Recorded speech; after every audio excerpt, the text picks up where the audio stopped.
ഒരു സമൂഹത്തിനും ഒരിക്കലും നിയന്ത്രിക്കാൻ പാടില്ലാത്ത മനുഷ്യൻ്റെ അവകാശം എന്താണ്?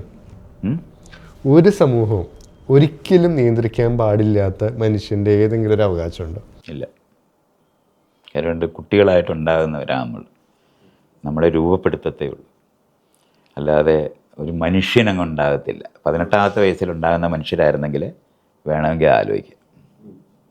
അത് അസാധ്യമായ ഒന്നായതുകൊണ്ടാണ് അങ്ങനെയില്ല.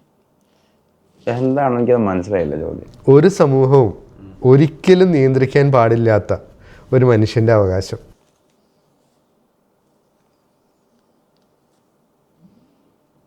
മനുഷ്യൻ്റെ അവകാശം എന്ന് പറയുന്നിടത്ത് തന്നെ കുറെ പ്രശ്നങ്ങളുള്ളത് പോലെ എനിക്ക് തോന്നുന്നു. മനുഷ്യനായിരിക്കുക എന്നതിലെല്ലാം പെട്ടില്ലേ? അത് ഞാൻ പറഞ്ഞില്ലേ, മനുഷ്യൻ അബ്സ്ട്രാക്റ്റായ 18 വയസ്സ് പ്രായപൂർത്തിയായ ഒരാളുണ്ടെന്ന് തെറ്റിദ്ധരിക്കുന്നതുകൊണ്ടാണ് അങ്ങനെ ചോദിക്കുന്നത്. മനുഷ്യൻ്റെ അവകാശം എന്നുള്ള വേർഡിനെ ഞാൻ വേറെ നിൽക്കാണ് പറയുന്നത്. ഇൻഡിവിജ്വലിസ്റ്റിക് ആയിട്ടാണ് നമ്മൾ കാണുന്നത്. എനിക്കിന്നതും ഇന്നതും ഇന്നതും ഒക്കെ കിട്ടിയിരിക്കണം, എനിക്കിന്നതും ഇന്നതും ഒക്കെ ചെയ്യേണ്ടതുണ്ട്, എനിക്കതിനൊക്കെയുള്ള വാക്ക് മറ്റൊന്നില്ല, അവകാശമുണ്ട്. അതേസമയം ആ ഇൻഡിവിജ്വലിസ്റ്റിക് പോയിന്റിൽ നിന്ന് നമ്മൾ അവനെ അടർത്തിയിട്ട് അവനെ കൂടി പ്രപഞ്ചത്തിൻ്റെ ഭാഗമാക്കുക, അവളെ കൂടി പ്രപഞ്ചത്തിൻ്റെ ഭാഗമാക്കുക. അപ്പം അവനൊരു ഒഴുക്കിൽ പോവുകയാണ്. ഇങ്ങോട്ട് വരാനുണ്ട്, അങ്ങോട്ട് പോകാനുണ്ട്. അതിൽ എൻ്റേത് മാത്രമായിട്ട് എന്തെങ്കിലും ഉണ്ട് എന്ന് കരുതുന്നിടത്ത് മാത്രം സാധ്യമാകുന്നൊരു വാക്കാണ് അവകാശം. ആ വാക്കിനോട് ഞാൻ ഡിസഗ്രി ചെയ്യുന്നു. ഞാൻ ആ കാരണം കൊണ്ടല്ല കേട്ടോ. ഇയാളുടെ ചോദ്യം അടിസ്ഥാനപരമായി കുട്ടികളായി ജനിച്ച് രൂപപ്പെടുത്തിയ വ്യക്തികളെ ഇവിടെ ഉള്ളു. അതുകൊണ്ട് ഒരു സമൂഹം നിയന്ത്രിച്ചുണ്ടാക്കുന്ന വ്യക്തികളെ ഇവിടെ ഉള്ളു. അതുകൊണ്ട് ഒരാളുടെ അവകാശം എന്ന് പറയുന്നത് ആ സമൂഹം നിർണയിച്ചിട്ടുള്ള അവകാശങ്ങളാണത്. അതുകൊണ്ട് ഒരു വ്യക്തിക്കൊരവകാശം എന്ന് പറയുന്നതാണ് നമ്മൾ ജനാധിപത്യത്തിനകത്ത് നമ്മൾ കണ്ടെത്തിയിട്ടുള്ള പൗരന്മാരുണ്ട് എന്ന് പറയുന്നത്. അതുകൊണ്ട് അവകാശമുള്ളവരായി ആദ്യമായിട്ട് ഇവിടെ മാറിയത് ജനാധിപത്യത്തിനകത്തെ പൗരബോധമാണ് ഉള്ള ആളിനെയാണ് അവകാശമുള്ള. അതുവരെ അവകാശങ്ങളെയില്ല, അനുസരണകളും ഒക്കെയുള്ളു.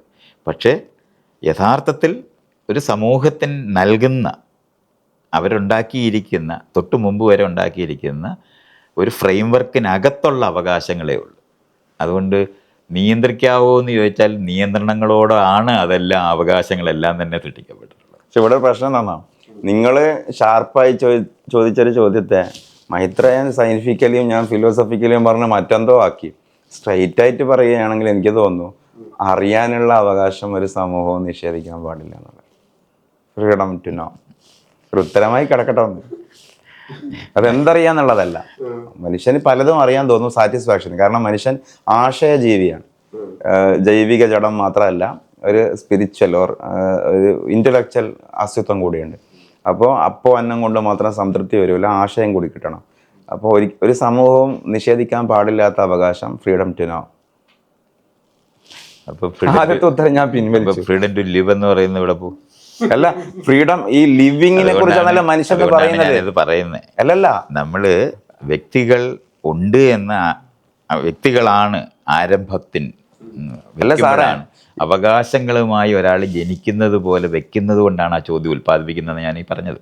അല്ല, ലീവിങ് ആണെങ്കിലാണല്ലോ അവകാശം വേണ്ടു. മരിച്ചരാക്കാൻ എന്താ അവകാശം? അല്ലെ, ആദരിക്കേണ്ടതുണ്ടെന്നുള്ളതാണ്. ആളുകൾ വെടിവെക്കുകയൊക്കെ ചെയ്യുന്നുണ്ട് ആകാശത്തേക്ക്. അപ്പോൾ അതൊക്കെ അങ്ങനെ മനുഷ്യന്റെ ആവശ്യം ബോഡിയോട് മോശമായി പെരുമാറിയെന്ന് പറഞ്ഞ കേസ് വരെ ഉണ്ട്. അതൊക്കെ ഞാൻ തമാശക്ക് പറയുന്നതാണ്. മനുഷ്യന്റെ ആവശ്യത്തിൽ ഞാൻ ഈ ഉറക്കം മുതലെല്ലാം എണ്ണിയത്. ഞാനൊരു ഇതേപോലെ ഒരു ചർച്ചയിൽ അത് പറഞ്ഞപ്പോൾ ഒരു ക്യാമ്പസിലാണ് ഒരു കുട്ടി എന്നോട് പറഞ്ഞു, ഇപ്പൊ ശ്വസനം എന്തുകൊണ്ട് പറഞ്ഞില്ല? എനിക്കതിൻ്റെ ഉത്തരം അറിയില്ലായിരുന്നു. എനിക്ക് പെട്ടെന്ന് തോന്നി, ശ്വസിക്കുന്ന മനുഷ്യന്റെ അവകാശമല്ലേ ആവശ്യമല്ലേ ഈ പറയുന്നത് എന്ന് പറഞ്ഞതുപോലെ ലിവിങ് ആയിട്ടുള്ള ആൾക്കാരുടെ അവകാശമാണ്. നമ്മൾ ഇന്ന് സാമൂഹികമായിട്ടുള്ള ഫ്രെയിംവർക്കിലാണ് ഇയാൾ ആ ചോദ്യം ചോദിക്കുമ്പം നമ്മളിങ്ങനെ ഇൻഡിവിജ്വൽസ് ഉണ്ട് എന്ന് പറയുമ്പോൾ ഭരണഘടനാപരമായ അവകാശങ്ങൾ എഴുതി വെച്ചിട്ടുണ്ട്, അതൊന്നും നിഷേധിച്ചു എന്ന് മാത്രമേ അതിന് പറയാനൊക്കത്തുള്ളൂ. അങ്ങനല്ല, നേരത്തെ പറഞ്ഞ ശാസ്ത്രമോ ഫിലോസഫിയൊക്കെ വെച്ചിട്ടാണ് ലോകത്തിനെ മനസ്സിലാക്കുന്നതെങ്കിൽ ഈ പറഞ്ഞ ചോദ്യം അങ്ങനെ ചോദിക്കാൻ